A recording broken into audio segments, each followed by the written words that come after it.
You joined me for an IMSA race around Hockenheim and we're in the GT3 class. I'm in the BMW M4 GT3, but to be honest I think the Mercedes is probably the stronger car this week. I'm starting P15, so quite far towards the back of the grid. However, I'm still hoping for a relatively decent result. So hopefully it'll be a good race and enjoy. So you join me setting off from the grid in P15, starting to weave already because the unusual thing about Hockenheim is the GTPs get to the start finish line really quickly compared to other tracks. So we're just about to go green flag with no time to heat up our tyres whatsoever. So everyone's battling on stone cold tyres. It's really difficult. I'm slightly alongside the Porsche, but the Porsche has better grip when it's on cold tyres. And now we've got Mercedes alongside us, which is now going to be on the outside for this right-hander, turn 11. But on the cold tyres, it's pretty much impossible, as we see some other cars up ahead trying to do that, but ends up finding themselves in the gravel. And we also see a BMW on the side which started P7, so unfortunately that car got involved in an incident. And we see the two Mercedes up ahead, car number 25 and number 22, going side by side, a great battle, but losing themselves lots of time already on the first lap. Well, we've not even properly started it as we cross over the line now. We brake slightly too late here, carrying our momentum into the Porsche, which slows us down a little bit and gives the Mercedes a pretty good run. However, we go into turn 2 here, and you're going to see the Mercedes makes a huge lunge up the inside and runs slightly wide into us, which I wasn't very happy about because, I mean, it was a brave move anyway, and he didn't do it cleanly. So I was slightly running wide here. And in the very long run up to the hairpin, you can see I'm slightly straightening out my steering a little bit just to show my annoyance to what he did. But it's not the end of the race. It's just a bit annoying because when you look at the gap up ahead, it was unnecessary. He brakes later, slightly parks on the apex, which catches me out a little bit, but it's fine. We've not lost or gained any positions. So now we're going to cut to 2 laps later, and we're still very much hanging on the back of the Mercedes. But equally, he's caught up with the Porsche now. We get a pretty good exit from turn 1, and so does he on the Porsche. So it's going to be an absolute mirror image from what the Mercedes did to me a couple of laps ago. And it's going to go late on the brakes, lift off them slightly, run wide into the Porsche. But I'm going to sense an opportunity. I'm going to go up the inside here. I'm going to get one. I'm properly alongside the Porsche now. I'm nearly getting 2. You can see the Mercedes flashing his headlights in the mirror, but it was all on him there.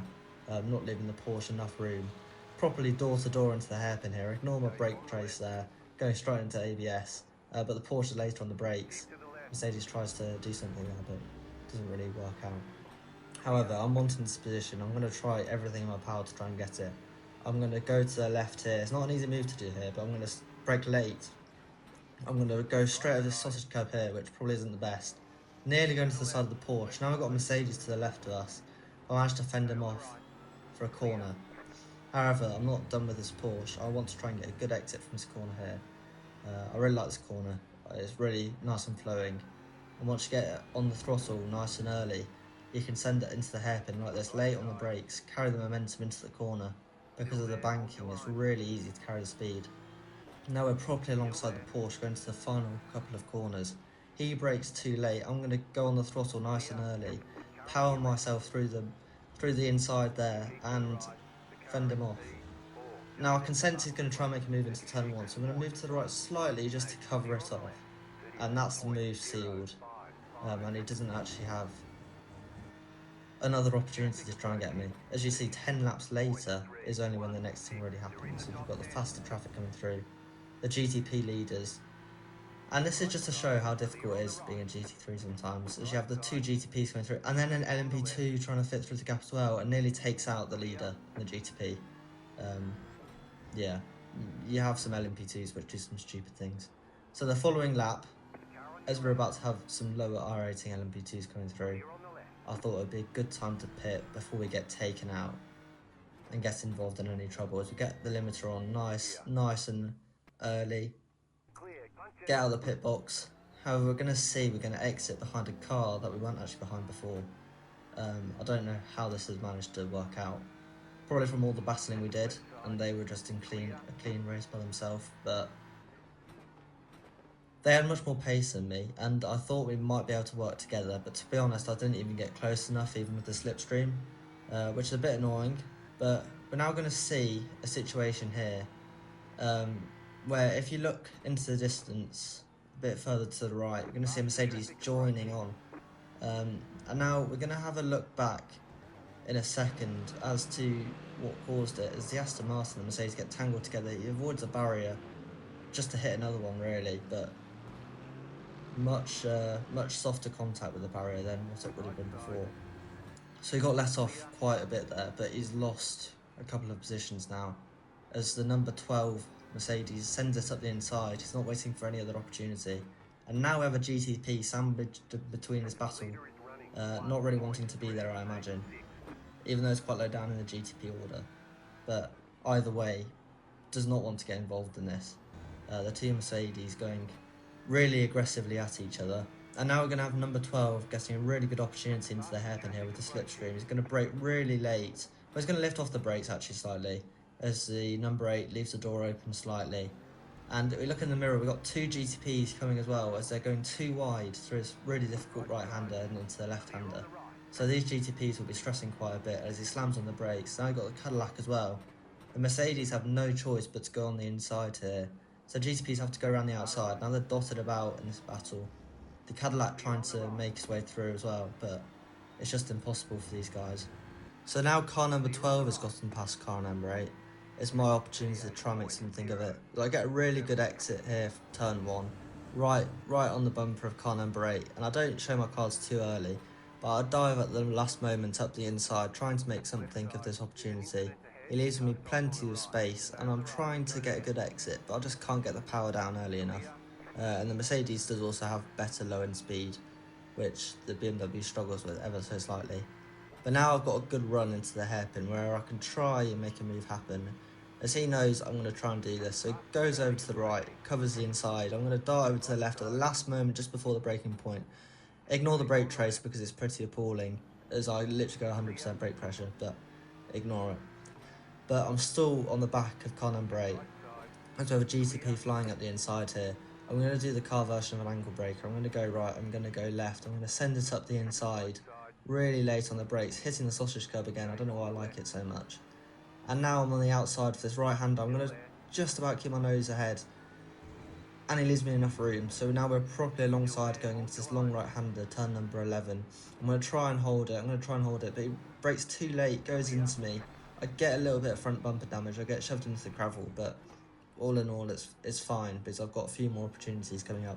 I've now just got to try and stay as close as possible to him, so I'm properly in the slipstream for any more opportunities or any mistakes he might make. Just going through the final corners now, just closing up nicely on him. I've clearly got just as equal pace as he does, which is always good to have, especially considering the Mercedes is the better car all in all round Hockenheim.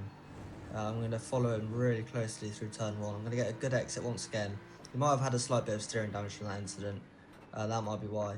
As I force him to go defensive here, which makes me have a better line for this section. As he gets on power too early, and that's why I get him offline, so he can make mistakes like that. And now I'm basically pushing him through this section now. You're going to see I'm going to go right over to the right here, right on the dirty stuff. Going to look for a gap, but he's really holding the inside now. I'm going to do exactly the same as I did the lap before, move over to the left at the last moment. However, I'm going to make him go defensive here, as he's going to think I'm going to do the same thing I did before. I'm going to get a really nice switchback, and it's exactly the same situation where I'm going to try and hold it around the outside of this right-hander. He's on the inside, and I hold it really nicely. I'm more alongside than I was last lap. However, this time, instead of trying to hold it around the outside, I'm going to try and go for a switchback. He cuts across my nose really nicely. I'm going to try and brake late into the hairpin here, as the banking allows you to carry a lot of momentum around the outside. With huge amounts of contact, just sticking it around the outside here, over the sausage curb there, which I was quite nervous to use. I'm late on the brakes and just cut just ahead of him.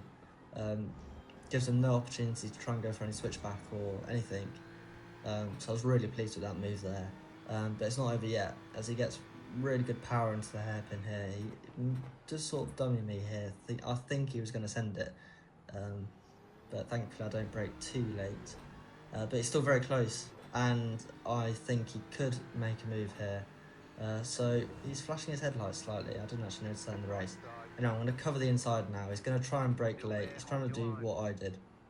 However, this time I get the bad exit.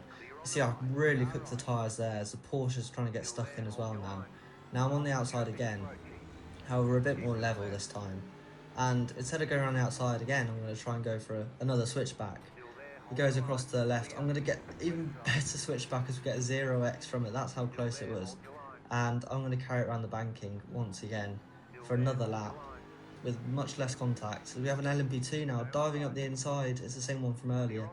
And that puts an end to the battle, which is quite unfortunate it ended like that, as I understeer out. My tyres are really, really damaged after all that battling. But now we look 2 laps later, and we've now got the BMW that we saw at the start really caught up. And I'm going to try and defend really aggressively here, holding onto the position. I know it's pretty much impossible to try and hold this position with 4 minutes remaining, and I'm struggling quite a bit now. But I'm going to try everything in my power. I'm going to hold the inside as much as possible. I'm going to brake as late as possible. I'm going to cut straight across his nose here. I'm just going to fend off every opportunity. Carry the momentum as much as possible. It's quite difficult to do when you're in equal machinery. I mean, the setups can be different. But he sends a huge one here. I mean, he's brave with his moves. He knows where he can send them and he's got confidence. And you'll see, as you see my brother, and you'll see in the final few corners here, he does make an incredible move. He's really late on the brakes, he's brave. I thought he was going to run wide into me, to be honest. But no, he times it really perfectly and he just slots ahead, the final corner. But yeah, now we're skipping on to the final lap. You see we've got 12 incident points from all those off tracks, but I don't really care about all the incident points after a race like this. I mean, that battle earlier on was just incredible. And we're going to cross over the line now in P12, which is a few places higher than where we started, but that does not really tell the full story. So there we go, what an incredible battle that was. That's easily in the top 5 battles I've ever had. I mean, it was just hard but fair racing from so many laps. And even though it wasn't for a very high position, that doesn't take away from the battle itself. I'm really pleased with how I handled it. I think I made some good moves. I think the other guy made some good moves. Tried putting up some good defence. And even though I lost the position at the end to that BMW, I can't really complain because all the battling before sort of led to that. I can't really complain about that race whatsoever. It was brilliant. Glad I survived that. There were some brave moves from some of the GTPs and LMP2s, mainly the LMP2s, but you always find that in these IMSA races. Overall, a great race and I hope you enjoyed.